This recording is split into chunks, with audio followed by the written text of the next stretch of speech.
It's very important to understand relative forms of dysfunction. Okay. And a lot of things on YouTube, there is no God, scientist proves why.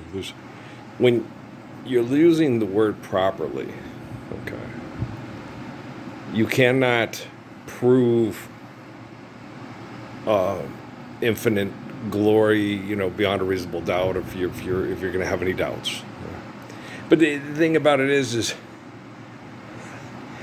technically you can, from my perspective, but this, it's not based off of opinion. There's an omnipotent essence of all existence. It's infinite and it can't, but there's no other possible source or containment. That mathematically makes sense to me. You can't contain it, but you understand. And so you submit to faith in an infinite source. There's a source of our eternal existence, which requires the interaction of natural laws to sustain our eternal existence through gratitude from having that infinite source. Okay, and that's the word God, and that's the meaning of the word God to me, and that's the understanding that I have, and it's pretty simple, and it's pretty easy to get your brain wrapped around, and so it doesn't require a lot of dialogue. Once you understand this and you just go, okay, then you understand in order to sustain an eternal existence is healthy and is appreciative and as long as you can, you have to understand these natural laws that are given to us by an essence that's obviously omnipotent and infinite because there's no other possible source or containment, right? So it's not hard to understand when you're actually understand the meaning of the word God. And you have faith in God and you understand what you need to do to understand and observe and obey natural laws. And that's what I get from religion. And that's why I've always been a religious person my whole life.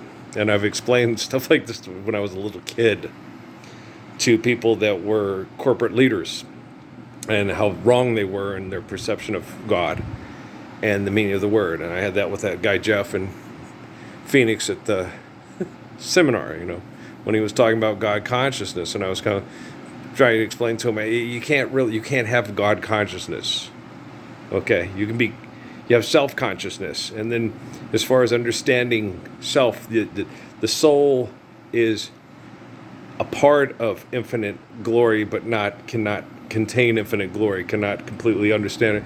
And that's why I try to explain to people. I sit there and I explain it to my family. I was like, okay, you're this one person, okay, on this little planet in this huge galaxy that's a part of an infinite system, and you can't, because they used to tell me that, the Bible is the Word of God. No, the Bible are words inspired by people that have faith in God. It's not the quote Word of God.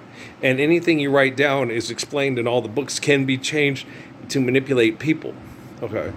And so I tried to explain that to people when I was like 12 or so. I was like, guys, and that was the whole thing when I sit there and I told them, okay, where are you going to keep the book? Okay, on a table, where on a planet, and where are you going to keep that planet in the universe, and where are you going to keep the universe in a book? And it keeps going and going. And so you can't, it's hard to explain to people how to be humble and how to have an eternal existence that's beautiful and perfect.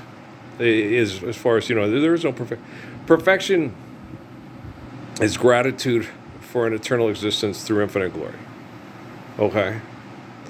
And infinite glory, you can't label infinite glory as perfection because, like Stephen Hawking said in his observation states, everything has flaws as he perceives it. What's perfect to you? You can't contain infinite glory, and so it goes beyond human perception of perfection. Okay? And everything that has components for eternal existence have what scientists perceive as flaws, which they're not flawed because you need them to exist, right? And so as you go through your existence with all this weird shit, how the strangers become the strangers. This kind of stuff, The Strangers, Chapter 1, this is bad thinking, okay? You're doing this for entertainment to maintain material wealth through money and manipulation. Okay. Owning restaurants is bad and wrong thinking. Okay. You share, care, give in accordance to need, build relationships to last. We had hamburgers before chain restaurants. Okay. We will still have hamburgers after chain restaurants. We had salads before chain restaurants. We'll still have salads after. We had breakfast before chain restaurants. We will have breakfast after chain restaurants. No longer are necessitated because we're at home caring and sharing and loving. Right? And there'll be people in my life, like I said, I know when all this stuff is done, I'm sure my dad will be more comfortable with the kids that thought and were in the same thought perception more than him. I don't think he'll be as comfortable around me, and I understand that. And I love him, and we got real good time together, as good as can be in the bowels of hell with his kid cleaning it up and my dad not fully accepting it because it wasn't accepted by the TV producers and Getty Images and all that crap. You understand? I understand my dad very well. He's a very good. He raised me. Okay. He's obviously a better person than Barack Obama's father because my dad raised the Messiah and Barack Obama's father didn't, or a stepfather. Okay. My dad's a better person than Donald Trump's father. Okay. Than David Rockefeller. Okay. Than John Davison Rockefeller. Because in order to raise the Messiah, you have to try your best to be a good person, no matter what the people that studied him think of him. They're not in a position to judge my father and judge him bad or good. Okay, he had some tough things in his life. He doesn't think he's worthy of dying and going to heaven with Jesus. Okay, because he doesn't think he's a good enough person. Okay.